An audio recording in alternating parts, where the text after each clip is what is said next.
இந்தியாவில் உள்ள துறைமுகங்கள் தனியார் மயமாக்கப்படாது என்று மத்திய இணையமைச்சர் பொன் ராதாகிருஷ்ணன் உறுதிபட தெரிவித்துள்ளார். தந்தி தொலைக்காட்சிக்கு அவர் அளித்த பிரத்யேக பேட்டியில் இந்தியாவில் உள்ள 12 துறைமுகங்களை தனியார் வசம் ஒப்படைக்க மத்திய அரசு முடிவு செய்துள்ளதாக திமுக தலைவர் கருணாநிதி அறிக்கை வெளியிட்டுள்ளதை சுட்டிக்காட்டினார்.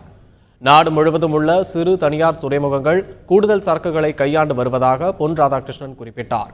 எனவே தனியார் துறைமுகங்களுக்கு இணையாக அரசு துறைமுகங்களின் வர்த்தகத்தை மேம்படுத்தி லாபகரமாக செயல்படுவதற்காக சில விதிமுறைகள் மட்டுமே கொண்டுவரப்பட உள்ளதாகவும் பொன் ராதாகிருஷ்ணன் விளக்கம் அளித்துள்ளார்.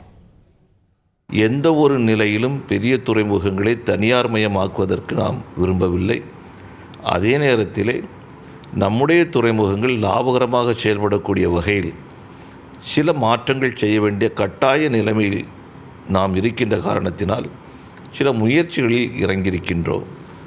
அதை ஒட்டுமொத்தமாக தனியார் மயம் என்று சொன்னால் அதை தற்போது நிச்சயமாக ஏற்றுக்கொள்ள முடியாது என்பதை நான் தெரிவித்துக் கொள்ள கடமைப்பட்டிருக்கின்றேன். ஆகவே கலைஞர் அவருடைய இந்த அறிக்கை, துறைமுகங்கள் சம்பந்தமான அறிக்கையும் கூட ஒரு திசை திருப்பக்கூடிய ஒரு வகையில்தான் அமைந்திருக்கிறது என்பதை நான் சுட்டிக்காட்ட விரும்புகின்றேன்.